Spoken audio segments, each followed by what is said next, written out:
Now if we want to return back to 2D view in ArchiCAD, we can just hit F2 on the keyboard, and that'll return us back to 2D, or plan view if you will. You can see here the walls we drew in the earlier video. Now if you want to draw accurately, I'm going to left click and go back to our single segment of wall.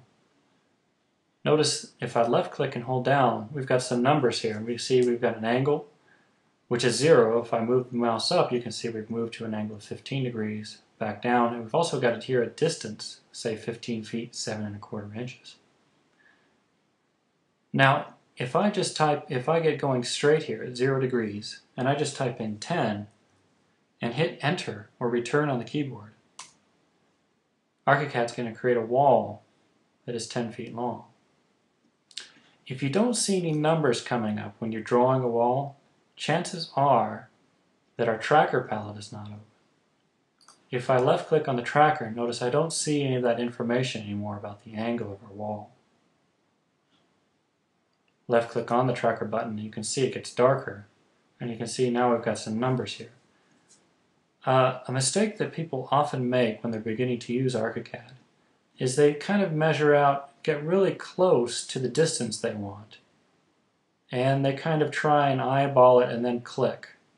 And that's not really what I want to do. We always want to be entering information using the keyboard. That way we're sure that our distances are accurate. Another mistake people make is they'll get close to what they want. Suppose they want to do another 10-foot wall, and they'll type in 10, but instead of hitting enter on the keyboard or return, they click their mouse. And what that has done is it does not enter the information. So they enter 10 and then click, and then they say, oh, there's my wall, 10 feet, that worked out. But what I'm going to do is go up here to the top, up into our standard toolbar, left click on the measure tool, and let's measure out this wall. And you can see it's 10 foot 6 and 19/32. So again, the mistake they made was that they left click to start their wall, and then they typed in 10 feet. That's correct up until there, but instead of hitting enter on the keyboard, they clicked with the mouse. But we always want to hit enter on the keyboard. So that'll give us some a more accurate way of drawing here.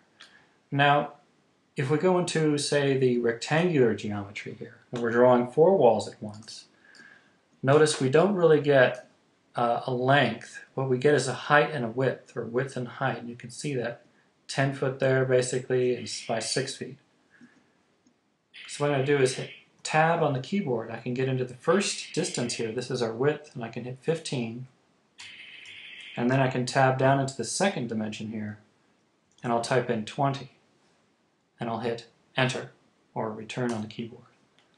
And that's going to create another rectangle. And if I left click up here on our measuring tool, we can see that. Again, 15 feet by 20 feet. And this brings me to another point here. Let's draw another set of walls here. And we'll do the same thing. We'll make it 15 by 20.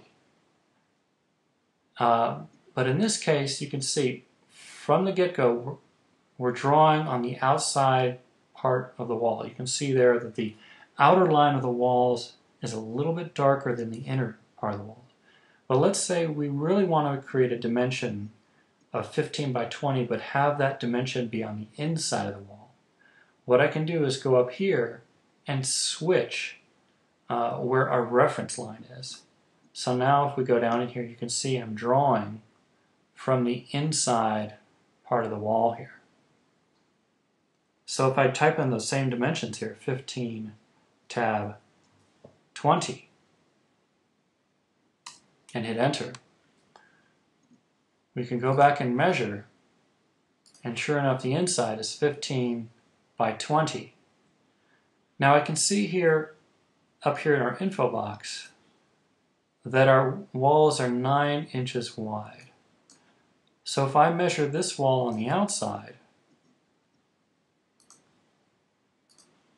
it's going to be 16.6 by 21.6.